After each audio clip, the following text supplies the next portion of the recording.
we'll guide you through how to use Google Docs shortcut keys to boost your productivity. If you find this helpful, consider subscribing and liking the video. First, open Google Docs in your web browser and make sure you're signed in to your Google account.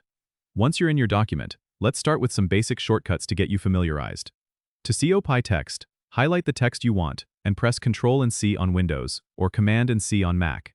To paste it, use Ctrl and V or Command and V. If you want to cut instead, use Ctrl and X or Command and X. Want to undo something? Just press Ctrl and Z or Command and Z. To redo, go with Ctrl and Shift and Z or Command and Shift and Z. Now let's talk about text formatting. To make text bold, highlight it and press Ctrl and B or Command and B.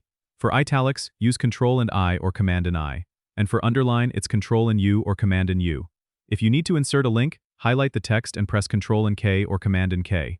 A dialog box will pop up where you can paste the URL. To quickly open the Find tool to search your document, press Ctrl and F or Command and F. And if you want to select all the text in your document, use Ctrl and A or Command and A. These shortcuts can really speed up your workflow, and once you get the hang of them, you'll wonder how you ever managed without them. Remember, practice makes perfect, so try using these shortcuts next time you're working on a document. Don't forget to subscribe and comment if this helped you out.